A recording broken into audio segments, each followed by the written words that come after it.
Yeah, the scientific advancements have been quite extraordinary just over the last few years. Even when we met in Paris for the Paris Climate Agreement, the political leadership that decided to stay well below 2 and aim for 1.5, at that point it was still questioned whether 1.5 was a kind of a target aimed for just to kind of set how far the economy could cope with.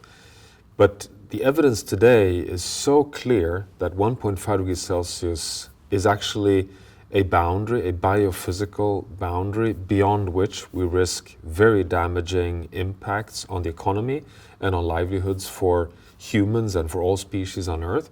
And just to give you a few examples, that we see so much evidence today, already today at 1.1 degrees Celsius warming, of us amplifying extreme events, particularly heat waves, floods, and extreme weather patterns. But we also see, to something that science has underestimated even, abrupt changes in big systems on Earth. So in the latest IPCC assessment, for example, we see for the first time a scientific conclusion that we may have crossed a tipping point in parts of West Antarctica. So a number of glaciers that are already below 1.5 degrees are sliding into the ocean irreversibly, which would potentially commit humanity to up to 2 meters sea level rise just from this irreversible changes that is occurring at such an early stage. So in summary, 1.5 degrees Celsius is not only like a coping temperature for adaptation and costs for the economy, it seems to be a quite hardwired biophysical boundary for the stability of the Earth system. So we have really strong scientific support today to transition towards 1.5.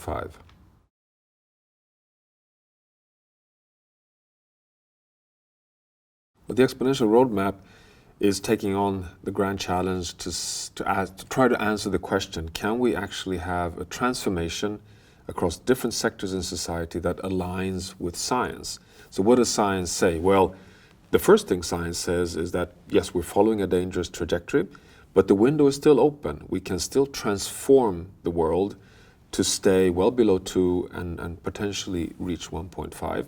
This will require bending the global curve of emissions, preferably 2020, next year, or as soon as ever possible, and then to cut emissions by half every decade, what we call the carbon law. So it would mean cutting emissions by 50% between 2020 and 2030. And the big question, of course, is it possible? Can we really cut emissions by half over the next decade? That is our task. Is it possible?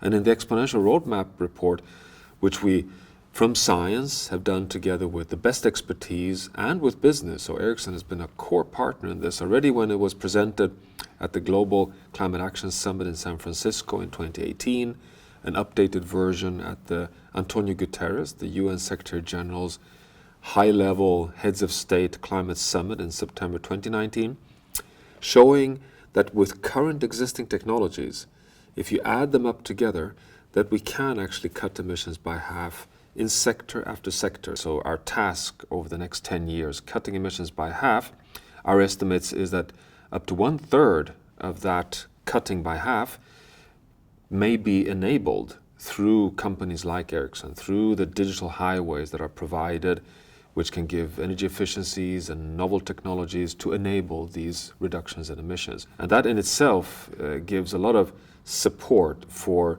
the investments in sustainable digitalization, which, again, Ericsson can be a world leader in.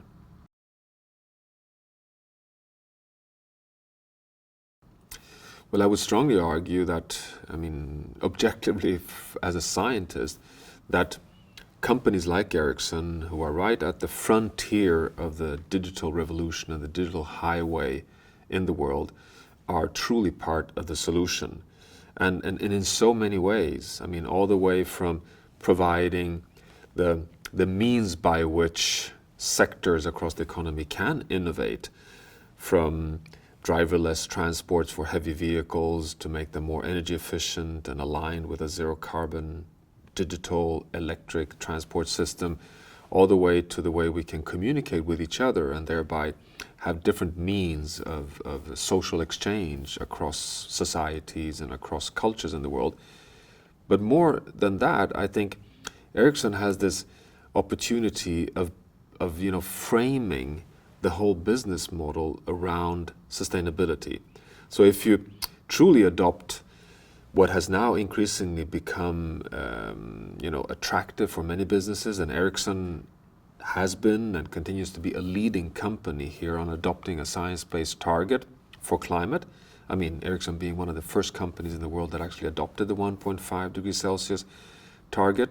What science is saying today is that is fantastic, but we now need to set science-based targets for the whole planet. I think Ericsson, while you don't have the primary impact on all these boundaries, but because you have this reach across the value chain from heavy industry to consumer goods across the whole spectrum in all societies in the world, if you adopt a framework where you say, yes, we really want to have an integrated, strategic, transformative digital business model that aligns itself within a stable and resilient planet, that in itself, I think, can send very strong signals of confidence for the ecosystem out there, basically, for the ecosystem of business, of policy, civil society, and citizens around the world. Because fundamentally, companies like Ericsson in the digital frontier